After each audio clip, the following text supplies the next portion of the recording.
lot of people were making the connection between this moment and that one in 1968, 43 years ago, when Dr. King stood in solidarity with the sanitation workers in Memphis. Public workers are at the heart of this fight in New Jersey. We talked to two branch presidents of the NAACP, Joyce Simmons, representing Newark, and Estina Baker, representing Bergen County. They talked about the links between then and now.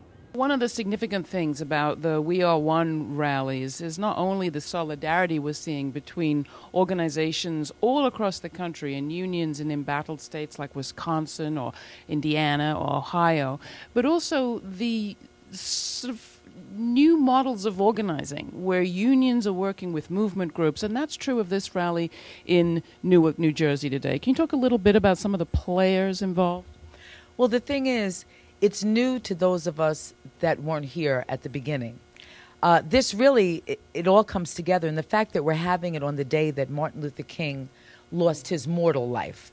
Martin Luther King, 43 years ago, was in Memphis, Tennessee, because there were some garbage workers who wanted to organize. That's 43 years ago. It just makes good common sense that people of common interest would come together. And we're finding that the movements are very similar. The civil rights movement and the labor movement were almost congruent and happening at the same time. So it's sort of history repeating itself in a very positive way, and it makes very good sense to us with the AFL, CIO, CWA, and everything in between. It makes sense that we would come together, and we began this conversation last year with the One Nation. You've had a chance to interview some of the sanitation workers. When you think about their struggle then and what they told you about the campaign of those years, what stands out to you? What stands out to me is that it transcends ethnicity, it transcends culture.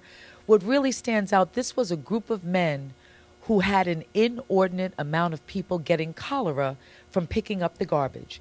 They simply wanted health care. They wanted a fair living wage so they could take care of their families. They wanted systems put in place so they could have protection when they actually picked up the garbage cans. Those are all things in the workplace that you and I perhaps take for granted, and some of those same things are happening today. Where do you see those struggles happening today, Joyce? Well, all over. I can relate back to 1968 when I was in CWA and we had our 8-week strike. I was out there in the trenches. At that time, we didn't have health care, and we fought with the union to get health care from the company, and it worked. And now, here it is, well, it's not quite, it's about 40 years later, and now they're trying to take the health care and everything away that we fought for it to get from the beginning because we didn't have it. I used to have to pay my own health care. I didn't mind at that time but when we fought with the union, we stayed out for 8 weeks, fought with the company, and we got them to pay for our health care. And that's what we need again today. Clearly, a lot of people are inspired by history. They're also inspired by the current day. What's happening in Wisconsin, even what's happening in Egypt has come up in my conversations about this. Are those parallels resonant for you?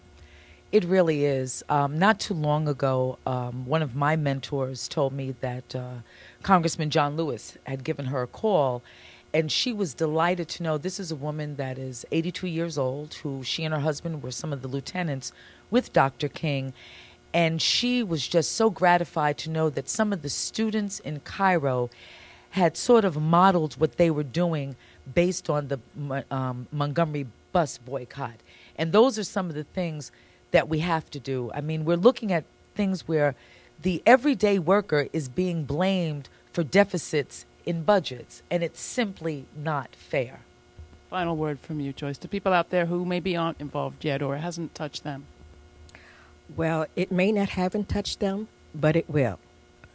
And I believe they see it now, and that's why they're coming out to protest.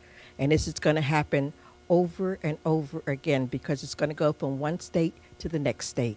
And we all are going to be out there to help them. Joyce, Estina, thank you so much for joining us.